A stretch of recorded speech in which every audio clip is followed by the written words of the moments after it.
پہلی بات تو یہ ہے کہ یہ ممکن نہیں کہ ہر انسان ہر انٹرویو کے ہر سوال کا صحیح جواب جانتا ہو۔ تو ایسے سوالات سے کیسے نمٹا جائے؟ سب سے اہم چیز ہے اعتماد۔ آپ ہر سوال کا اعتماد سے سامنا کریں۔ اکثر مشکل سوالات کے جواب کسی کو بھی نہیں آتے۔ انٹرویو کرنے والے بھی آپ سے ایسے سوالات کے جواب کی توقع نہیں کرتے۔ وہ بس آپ کا اعتماد دیکھنا چاہ رہے ہوتے ہیں کہ آپ مشکل صورتحال کا سامنا کیسے کرتے ہیں۔ اکثر تو سوالات کیے ہی اس مقصد کے لیے جاتے ہیں۔ تو ایسی صورت میں آپ مختلف طریقے اختیار کر سکتے ہیں۔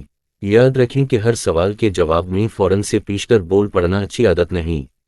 آرام سے سوال سنیں۔ سوال کرنے والے کو اپنی بات مکمل کرنے کا موقع دیں۔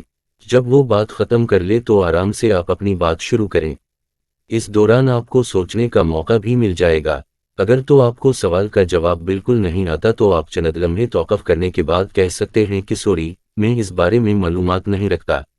یہاں ایسا ہو سکتا ہے کہ وہ سوال آپ کی فیلڈ سے متعلق نہ ہو۔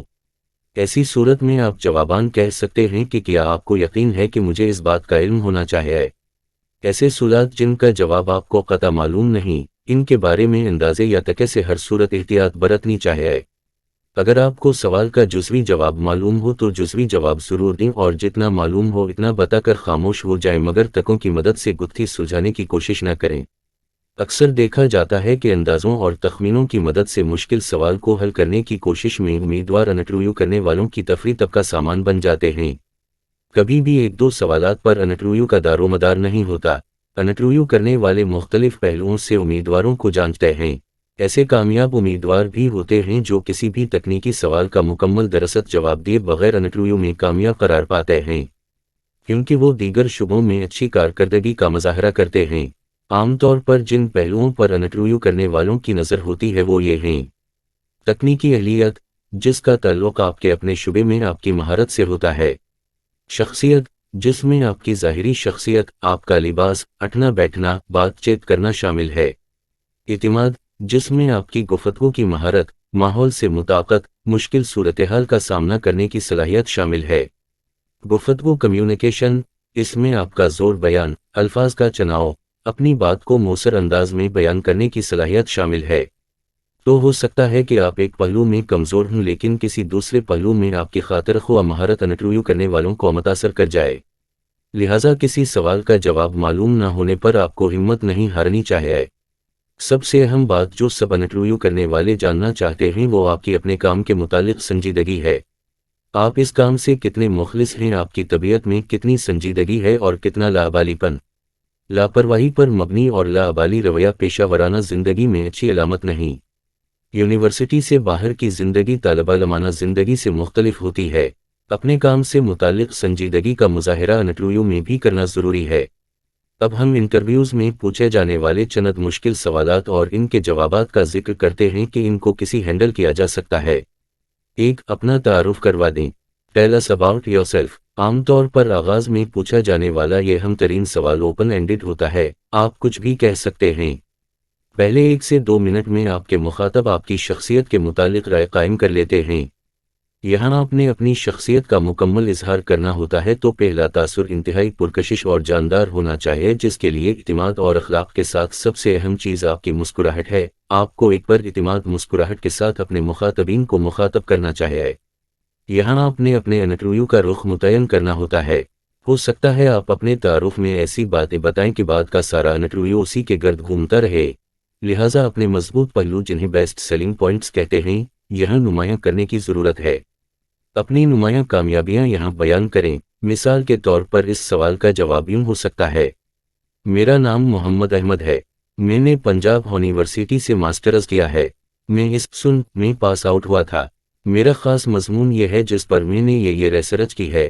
اگر آپ کی کوئی خاص ریسرچ کا کام ہو تو مختصرہ اس کا ذکر کر دیں۔ اگر انٹرویو کرنے والے اس میں دلچسپی لیں تو پھر وضاحت سے اس کو بیان کریں۔ میرا کام کا کل تجربہ اتنے سال کا ہے اور میں فلاں ادارے میں فلاں پوزیشن پر کام کرتا رہا ہوں۔ تو ہم آپ کو کیوں منتخب کریں؟ ایسے سوال کے لیے پہلے سے تیاری کر کے جائیں۔ آپ کو اپنی چند ایک منفرد خصوصیات سے انہیں آگاہ کرنا ہے جو دیگر امیدواران سے آپ کو ممتاز کریں۔ آپ کی سی وی میں بھی ان پہلوؤں کا احاطہ ہونا چاہیے۔ اگر آپ تعلیم کے شعبے میں جا رہے ہیں تو کسی ریسرچ پیپر میں شمولیت یا قوت تقریر آپ کا مضبوط پہلو ہو سکتا ہے، جس کے لیے آپ کو پہلے سے تیاری کرنا ہے۔ اسی طرح اپنی فیلڈ سے متعلقہ پہلوؤں کے ایسے مشاغل میں شمولیت اختیار کریں جو کل کو آپ کے مضبوط پہلو تصور کیے جائیں۔ 4. اپنی زندگی کا کوئی واقعہ بتائیں جب آپ کو مشکل ترین صورتحال کا سامنا کرنا پڑا۔ اس سوال سے وہ یہ دیکھنا چاہتے ہیں کہ آپ کا رویہ مشکل صورتحال میں کیسا ہوتا ہے۔ کیا آپ نے مایوسی اور غصے کا مظاہرہ کیا یا مثبت اور ٹھہراؤ کا رویہ اختیار کیا؟ یہاں اپنی اسکول کالج لائف کے کسی لڑائی جھگڑے یا ذاتی لوافئی کا ذکر کرنے کے بجائے تعلیمی زندگی یا پیشہ ورانہ زندگی کے کسی مشکل مقام کا ذکر کریں۔ مثلاً کبھی آپ کسی مضمون میں کامیاب نہ ہو سکے، مگر مزید محنت اضافی کوشش سے آپ نے اپنا تعلیمی سال ضائع ہونے سے بچا لیا، یا کسی گزشتہ نوکری کے دوران کسی نقصان کے باوجود آپ نے اپنے آپ کو اور کمپنی کو ٹوٹنے یا بکھرنے سے بچایا ہو۔ اصل مقصد اپنا مثبت رویہ ظاہر کرنا ہے اور یہ دکھانا ہے کہ آپ مشکل میں ہمت ہارنے والے انسان نہیں ہیں۔ ایسے سوال کے لیے بھی تیار ہو کر جانا ضروری ہے۔ 5. آپ نوکری کیوں کرنا چاہتے ہیں؟ اس کے جواب میں اپنے حالات کا رونے اور اپنے آپ کو انتہائی ضرورت مند ظاہر کرنے کی قطعاً کوئی ضرورت نہیں۔ یاد رکھیں کہ انٹرویو میں کبھی بھی کسی کی برائی نہ کریں، ویسے تو زندگی میں بھی یہی رویہ بہتر ہے مگر انٹرویو میں تو اور ضروری ہے۔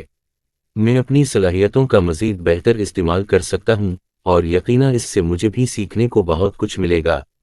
ایسے تمام سوالات کے اصل محرکات پر غور کریں اور اصل چیز کا جواب دینے کی کوشش کریں۔ تمام باتوں کا بنیادی مقصد اپنے رویے کو مثبت، شخصیت کو پر اعتماد اور اخلاق کو بہترین رکھنا ہے، اور انہی رویوں کو اگر ہم انٹرویو کے باہر بھی اپنی زندگی میں شامل کر لیں تو زندگی کے ہر کام میں آسانی پیدا ہو سکتی ہے۔